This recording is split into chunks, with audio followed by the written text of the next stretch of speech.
Hey guys, welcome back to my YouTube channel. This is Anmol Verma. Today we are going to start our brand new topic of business studies, that is multiple objectives of business. हाँ तो बच्चे, आज की जो हम video लेकर आए हैं यहाँ पे हम बिजनेस के कुछ ऑब्जेक्टिव्स के बारे में पढ़ने जा रहे हैं। तो बच्चे, ये टॉपिक शुरू करने से पहले मैं आपको ये बताना चाहूंगा कि ऑब्जेक्टिव्स किन्हें कहते हैं। बच्चे, सिंपल भाषा में समझे तो ऑब्जेक्टिव्स क्या हो गए, हमारे गोल्स हो गए। क्या हो गए? गोल्स हो गए।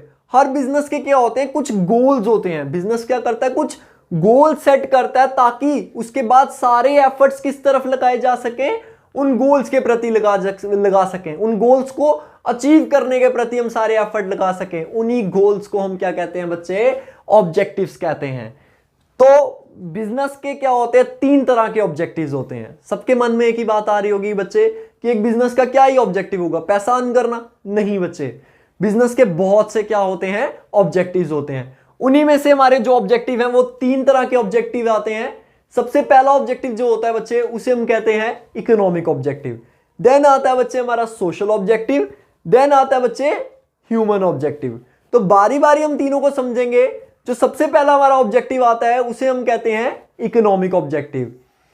बच्चे, ये किन तरह के ऑब्जेक्टिव होते हैं, जैसे कि हमारे जो ऑब्जेक्टिव है अपनी बिजनेस फर्म की तरफ, किसकी तरफ, बिजनेस एंटरप्राइज की तरफ, बिजनेस फर्म के प्रति जो हमारे ऑब्जेक्टिव्स हैं उन्हीं को हम क्या बोलते हैं, इकोनॉमिक ऑब्जेक्टिव। मतलब जिसका हम बिजनेस कर रहे हैं उसके प्रति हमारे क्या गोल्स हैं, क्या ऑब्जेक्टिव्स हैं, उन्हीं को हम बोलते हैं इकोनॉमिक ऑब्जेक्टिव। इसमें सबसे पहला आता है सर्वाइवल। देखो बच्चे, सबसे पहला जो हमारा इकोनॉमिक ऑब्जेक्टिव ये है कि हमें मार्केट में सरवाइव करना है। हमें क्या करना है, मार्केट में सरवाइव करना है, क्योंकि आज के टाइम में मार्केट में बहुत ज्यादा कंपटीशन हो चुका है। तो सबसे पहला जो हमारा इकोनॉमिक ऑब्जेक्टिव आता है वो ये है कि हमें अपनी मार्केट में सरवाइव करना है। और सरवाइव तभी कर पाओगे बच्चे जब टाइम टू टाइम प्रॉफिट होता रहेगा, तभी आप मार्केट में सरवाइव कर पाओगे। देन आता है बच्चे आपका प्रॉफिट। सबसे कंपलसरी जो आपका ऑब्जेक्टिव आता है इकोनॉमिक, वो है प्रॉफिट। बच्चे, आपके बिजनेस में प्रॉफिट होते रहना चाहिए, क्योंकि प्रॉफिट क्या है, आपके लिए इनकम का सोर्स है। अगर प्रॉफिट होगा कल को, तभी आप अपना बिजनेस एक्सपैंड कर सकते हो, तभी अपना बिजनेस बढ़ा सकते हो। तो ये भी आपका एक गोल बनता है बिजनेस का कि आपको क्या करना है, आपको प्रॉफिट टाइम टू टाइम होता रहना चाहिए। नेक्स्ट आता है बच्चे आपका ग्रोथ। देखो बच्चे, ये भी एक मेन ऑब्जेक्टिव आता है इकोनॉमिक ऑब्जेक्टिव्स में से, कि आपका अगर बिजनेस है आपको उसे क्या करना है, ग्रो करवाना है, एक्सपैंड करवाना है। ये नहीं है कि आपकी एक शॉप है आप उसी में सीमित रह जाओगे। आपको ये नहीं करना है, आपको उसको एक्सपैंड करना है, ग्रो करना है। एक दुकान है, एक से उसे दो तक लेकर जाओ। तो इसी को हम कहते हैं इकोनॉमिक ऑब्जेक्टिव्स। मतलब हमारे जो गोल्स हैं अपने बिजनेस एंटरप्राइज के प्रति। पहला आता था हमारा सर्वाइवल, कि हमें अपनी बिजनेस को सर्वाइव करके रखना है कॉम्पिटिटिव मार्केट में। देन आता है बच्चे प्रॉफिट की, मतलब हमें टाइम टू टाइम बिजनेस में प्रॉफिट होता रहना चाहिए। क्यों? क्योंकि जो प्रॉफिट है हमारे लिए इनकम का सोर्स है। Then growth. तो हमें क्या करना है बच्चे, अपने बिजनेस को क्या करवाना है, एक्सपैंड करवाना है, ग्रो करवाना है। ये नहीं है कि उतने में ही सीमित रह जाना है। होप सो बच्चे आपको इकोनॉमिक ऑब्जेक्टिव समझ आ गए होंगे। देन आता है बच्चे हमारा सोशल ऑब्जेक्टिव। तो बच्चे, नाम से ही हमें समझ आता है सोशल ऑब्जेक्टिव क्या हो गया, सोसाइटी के प्रति बच्चे हमारे क्या गोल्स हैं, क्या ऑब्जेक्टिव्स हैं, क्या कमिटमेंट्स हैं हमारी सोसाइटी के प्रति, उन्हीं को हम बोलते हैं सोशल ऑब्जेक्टिव। सबसे पहला आता है बच्चे supply of desired quality product at reasonable rates. बच्चे, जैसे जैसे हमारी जनता समझदार हो रही है ना, पढ़ी लिखी जनता आ रही है, तो वैसे वैसे क्या है, वो क्वालिटी कॉन्शियस हो रहे हैं। क्या हो रहे हैं? क्वालिटी कॉन्शियस हो रहे हैं। तो वो भी हमारी एक जिम्मेदारी बनती है, हमें उन्हें जो सामान प्रोवाइड करना है वो अच्छी क्वालिटी का तो होना चाहिए और रीजनेबल रेट पे होना चाहिए। ठीक है बच्चे, अगर आप ऐसा करोगे तभी आपकी गुडविल बनेगी, तभी आप मार्केट में सरवाइव कर पाओगे। तो ये आपका एक फर्ज बनता है कि आपको जो लोगों को सामान प्रोवाइड करना है वो अच्छी क्वालिटी का होना चाहिए और अच्छे दाम पे होना चाहिए। देन आता है avoidance of unfair trade practices. आपको गलत ट्रेड प्रैक्टिसेस का इस्तेमाल नहीं करना है। जैसे कि बच्चे, जिसे हम कहते हैं एग्जीक्यूटिंग ऑफ एडवर्टीजमेंट, मतलब कि गलत एडवर्टीजमेंट नहीं करनी, ब्लैक मार्केटिंग नहीं करनी, हमें गलत दाम पे सामान नहीं बेचना है। ये सब क्या है, अनफेयर ट्रेड प्रैक्टिसेस है, इन्हें हमें अवॉइड करना है। जैसे तुमने देखा होगा जो ये राशन डिपो की दुकान होती है, यहाँ पे क्या करते हैं, जो सामान लोगों को दिया जाता है वो कई बार ब्लैक में बेच दिया जाता है। ये भी चीज गलत है। कई बार तुमने देखा होगा किसी भी जो चीज़ की एडवर्टीजमेंट है वो बड़ी बढ़ा चढ़ा कर की जाती है, ये भी एक अनफेयर ट्रेड प्रैक्टिसेस है। इन्हें हमें क्या करना है बच्चे, अवॉइड करना है, क्योंकि जो आजकल की सोसाइटी है वो इसे टॉलरेट नहीं करेगी, आपकी इससे गुडविल खराब होगी। तो ये हमारा फर्ज बनता है कि हमें ये सब चीजें अवॉइड करनी है। देन आता है बच्चे एम्प्लॉयमेंट जनरेशन। देखो सीधी सी बात है, बिजनेस का सिर्फ यही काम नहीं है कि प्रॉफिट अर्न करना है, उसे कुछ सोसाइटी के प्रति भी करना है। तो आपको क्या करना चाहिए, ज्यादा से ज्यादा लोगों को रोजगार प्रोवाइड करना है, एम्प्लॉयमेंट जनरेशन करनी है। उससे क्या होगा, हमारी जो कंट्री है वो एक डेवलप होगी धीरे धीरे। ठीक है बच्चे। नेक्स्ट आता है सोशल सर्विसेज। अब क्या होता है बच्चे, अगर आप बच्चे पैसा अर्न कर रहे हो, ठीक ठाक पैसा अर्न कर रहे हो, पैसा पाड़ रहे हो ठीक ठाक, तो अब उसका मतलब ये नहीं है कि अपनी जेब ही भरो, कुछ एनजीओज में डोनेट करो, कुछ चैरिटीज में डोनेट करो, कुछ जो प्रोग्राम्स करवाए जाते हैं एनजीओज के द्वारा उसमें डोनेट करो। तो ये भी हमारा क्या बनता है, एक फर्ज बनता है सोसाइटी के प्रति।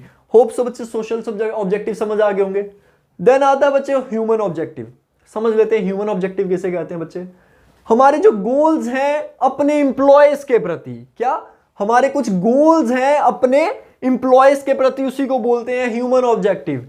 पहला आता है प्रोवाइडिंग गुड वर्किंग कंडीशन। देखो सीधी सी बात है, आपका एम्प्लॉय आपके लिए दिन रात मेहनत करके काम कर रहा है, तो वो जहां पे काम कर रहा है वो एक अच्छी जगह, सेफ और हेल्दी इंवायरमेंट होना चाहिए उसके आसपास। ठीक है बच्चे, ये नहीं है कि जहां पे आप उसको बेचारे को काम करने के लिए दे रहे हो, लाइट है नहीं है, पंखा है नहीं, एक अच्छी वर्किंग कंडीशन होनी चाहिए बच्चे। Payment of competitive salary. बच्चे कोई भी अगर आपके लिए काम कर रहा है, कोई इंप्लॉय आपके लिए काम कर रहा है, आपको उसके प्रति ये फर्ज बनता है कि आप उसको क्या दो, एक अच्छी सैलरी दो, सेटिस्फैक्टरी सैलरी दो। देन आता है बच्चे personal growth and development employees. अगर आपके लिए कोई इंप्लॉय काम कर रहा है, आपको उसकी क्या करवानी है, पर्सनल ग्रोथ एंड डेवलपमेंट भी करवानी है।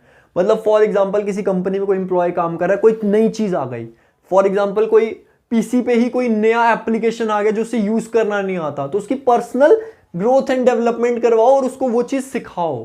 ठीक है बच्चे, ये भी हमारा क्या बनता है, उसके प्रति एक ऑब्जेक्टिव बनता है। Next, providing special benefit such as housing facilities and medical facilities.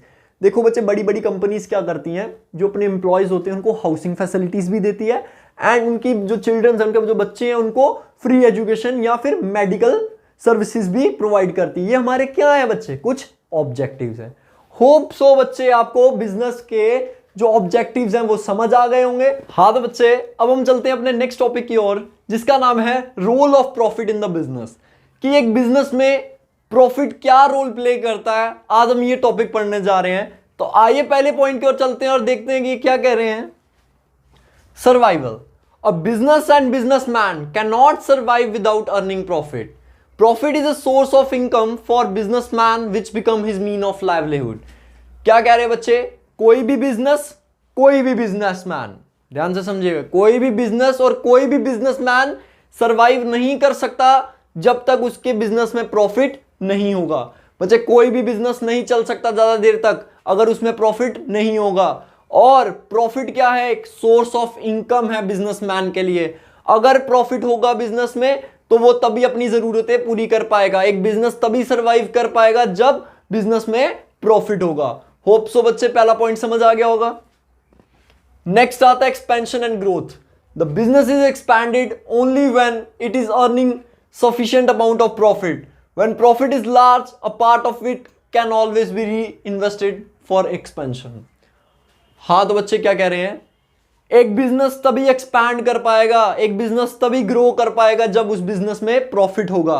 क्यों, जब हमारे पास जब प्रॉफिट ज्यादा लार्ज अमाउंट में होता है तो हम क्या करते हैं, उस प्रॉफिट में से कुछ हिस्सा री इन्वेस्ट करते हैं अपने बिजनेस में और उसको एक्सपैंड कर देते हैं। फॉर एग्जाम्पल हमारी एक शॉप है, इस साल हमें ठीक ठाक मुनाफा हुआ, उसमें से हमने क्या किया, कुछ अमाउंट ऑफ प्रॉफिट निकाला और वापस री इन्वेस्ट किया और एक दुकान से अपनी दूसरी दुकान खड़ी कर ली। तो बिजनेस में प्रॉफिट होगा तभी बिजनेस हमारा एक्सपैंड करेगा, तभी हमारा बिजनेस ग्रो करेगा। देन आता है बच्चे इंडेक्स ऑफ परफॉर्मेंस। समझाते हैं पहले पॉइंट। जब हम प्रैक्टिकल्स बनाते हैं, 10th क्लास में प्रैक्टिकल्स बनाए होंगे, स्टार्टिंग में इंडेक्स पेज आता है ना, वो इंडेक्स पेज भरते हैं कि क्या क्या किया इस प्रैक्टिकल में। वो भी यही बता रहे हैं कि प्रॉफिट क्या है एक बिजनेस के लिए, इंडेक्स ऑफ परफॉर्मेंस है। प्रॉफिट क्या है एक बिजनेस के लिए, इंडेक्स ऑफ परफॉर्मेंस है। प्रॉफिट बताता है कि क्या एक बिजनेस अच्छे से चल रहा है कि नहीं। प्रॉफिट बिजनेस की क्या बताता है, परफॉर्मेंस बताता है। दैट्स वाई इधर यहां पे ये कहा गया है कि प्रॉफिट क्या है, इंडेक्स ऑफ परफॉर्मेंस। आइए देखते हैं। Profit indicates whether a business is being managed efficiently और not. Profit act as an index of performance of those who manage the business. Higher profit indicates the efficiency of management, lower profit indicates inefficiency of management. देखो बच्चे, एक business में अगर अच्छे से profit हो रहा है, अच्छा खासा प्रॉफिट हो रहा है, तो वो ये चीज दर्शाएगा कि हाँ ये बिजनेस में मैनेजमेंट अच्छी हो रही है, ये बिजनेस अच्छे से चल रहा है। अगर प्रॉफिट लो होगा, बहुत कम प्रॉफिट होगा, तो वो ये चीज बताएगा कि ये बिजनेस की मैनेजमेंट अच्छी नहीं है, ये बिजनेस अच्छे से नहीं चल पा रहा। जो लोग बिजनेस को चलाते हैं उनके लिए प्रॉफिट क्या है, एक इंडेक्स ऑफ परफॉर्मेंस है। वो उनको ये चीज बताता है कि हमारी परफॉर्मेंस क्या रही है इस साल। ठीक है बच्चे, ये हमारे 3 पॉइंट हो चुके हैं। आइए चौथे पॉइंट की ओर बढ़ते हैं अब। हाँ तो बच्चे, अब हम चलते हैं अपने 4th पॉइंट की ओर और देखते हैं कि ये क्या कह रहे हैं। Reward for bearing the risk. Profit is considered as a price और reward paid to businessman invest money in the business only with the hope of earning profit. बहुत सरल है बच्चे, ध्यान से समझिएगा। एक जो बिजनेस का मालिक होता है ना बच्चे, एक जो बिजनेस का मालिक होता है, वो बिजनेस में एक समय पे पैसा इन्वेस्ट करता है और रिस्क उठाता है। ठीक है भाई, एक बिजनेस के मालिक ने बिजनेस में पैसा इन्वेस्ट किया और रिस्क उठाया। क्यों? क्योंकि कल को बिजनेस चलेगा नहीं चलेगा कोई श्योरिटी नहीं है, उसने रिस्क उठा लिया है। कल को बच्चे जब वो प्रॉफिट होगा तो वो प्रॉफिट क्या है, उस रिस्क का इनाम है। होप सो बच्चे ये पॉइंट आपको समझ आ गया होगा। नेक्स्ट आता है हेल्प टू गेन रेपुटेशन। सरल सा पॉइंट है, बहुत आसान सा, ध्यान से समझिएगा बच्चे। सीधी सी बात है, जिस कंपनी को ज्यादा प्रॉफिट हो रहा है उस कंपनी का मार्केट में ज्यादा गुडविल है, ज्यादा नाम है, ज्यादा रेपुटेशन है, एज कंपेयर टू कंपनी जिस कंपनी को लॉस हो रहा है। क्योंकि ऐसी कंपनी के पास कोई भी जाना प्रेफर नहीं करता। सीधी सी बात है, 2 मिठाई वाली दुकानें हैं, तुम किसके पास जाना प्रेफर करोगे? जिसका काम ज्यादा चलता है, जिसके पास ज्यादा प्रॉफिट हो रहा है, तुम उसके पास जाना प्रेफर करते हो। क्यों? तुम्हें लगता है क्योंकि ये सही सामान बेचता होगा, इसीलिए इसको इतना प्रॉफिट होता है। ठीक है बच्चे, होप सो आपको ये भी पॉइंट समझ आ गया होगा। हाँ तो बच्चे, अगर वीडियो पसंद आई हो तो वीडियो को लाइक और शेयर जरूर कर देना और चैनल को सब्सक्राइब कर देना, क्योंकि ऐसे ही मोटिवेशन मिलती रहेगी और हम वीडियोस बनाते रहेंगे। Thank you so much.